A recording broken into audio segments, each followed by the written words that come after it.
അസ്സലാമു അലൈക്കും. കടങ്ങൾ വീട്ടിൽ കിട്ടുവാൻ വേണ്ടിയുള്ള മാർഗങ്ങളാണ് ഇന്ന് വീഡിയോയിൽ പരിചയപ്പെടുത്താൻ പോകുന്നത്.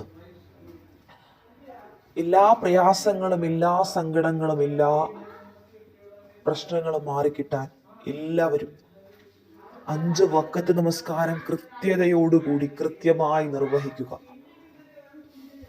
എല്ലാ വഖത്ത് നമസ്കാര ശേഷവും അള്ളാഹുവിനോട് മനസ്സറിഞ്ഞ് ദുആ ചെയ്യുക.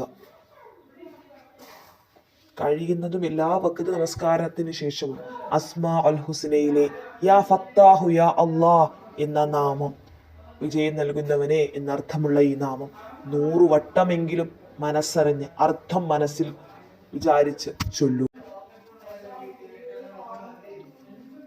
മഗ്രിബ് ഇശാ നമസ്കാരത്തിന് ഇടയിൽ സൂറത്തുൽ വാഖിയ എല്ലാ ദിവസവും മക്കളെ കൊണ്ടും വീട്ടിലുള്ളവരെ കൊണ്ടും നിത്യമായി ഓതിപ്പിക്കുക. എല്ലാവരും സൂറത്തുൽ വാഖിയ പതിവാക്കുക. ലാ ഇലാഹ ഇല്ലല്ലാഹുൽ മലിക്കുൽ ഹഖുൽ മുബീൻ എന്ന ദിക്ർ എല്ലാ ദിവസവും 100 വട്ടം ചൊല്ലുക. ലാ ഇലാഹ ഇല്ലല്ലാഹുൽ മലിക്കുൽ ഹഖുൽ മുബീൻ, ലാ ഇലാഹ ഇല്ലല്ലാഹുൽ മലിക്കുൽ ഹഖുൽ മുബീൻ, ലാ ഇലാഹ ഇല്ലല്ലാഹുൽ മലിക്കുൽ ഹഖുൽ മുബീൻ. ഇൻഷാ അല്ലാഹ് ഈ പറഞ്ഞ കാര്യങ്ങളെല്ലാം ചെയ്യുക.